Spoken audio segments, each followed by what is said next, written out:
partita l'avevamo condotta bene, fino a quel momento lì avevamo fatto anche dei gol meritati, però ora c'è un po' d'amarezza, è chiaro, però insomma, tutto sommato poi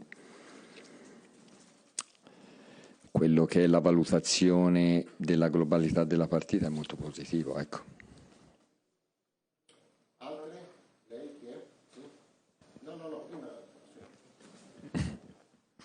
Buonasera, mister Giuseppe Annaruma di Spazio Napoli. Mister, la partita di questa sera, per come è andata, per come è finita, può avere anche delle ripercussioni per la prossima, ma nella gestione proprio delle partite?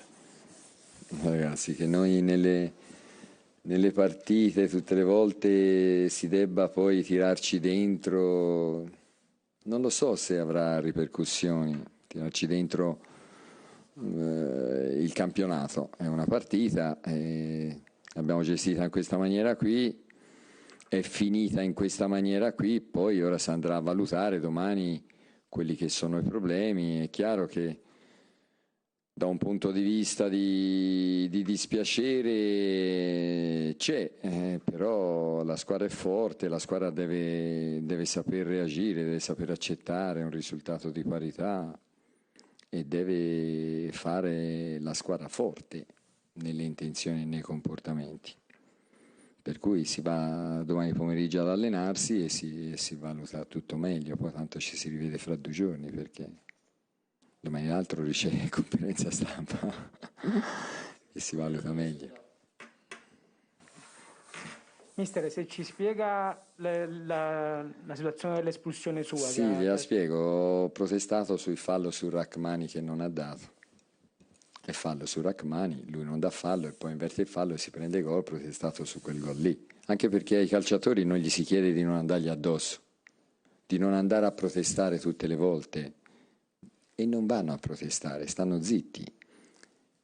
Poi ci farebbe piacere che anche gli altri facessero così, mentre mi sembra che valga meno questo fatto qui di non andare a protestare, ecco, che non paghi molto. Buonasera, mister Antonio Varriale, casanapoli.net. Dopo una partita condotta così egregiamente, meritatamente in vantaggio e poi addirittura si rischia di perderla, come si tira su il morale della squadra? Si è rischiato anche di vincerla sì. su quel contropiede dove Politano è entrato in area di rigore, dove siamo riandati di là, si è rischiato anche lì.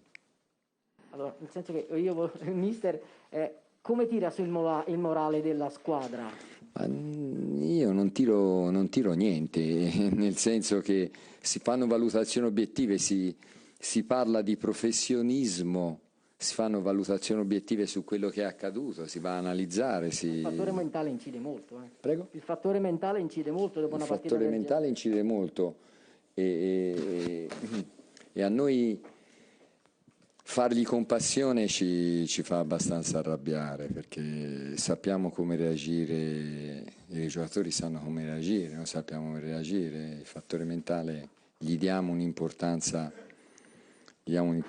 massimale, per cui si allenano le gambe e si allena la testa.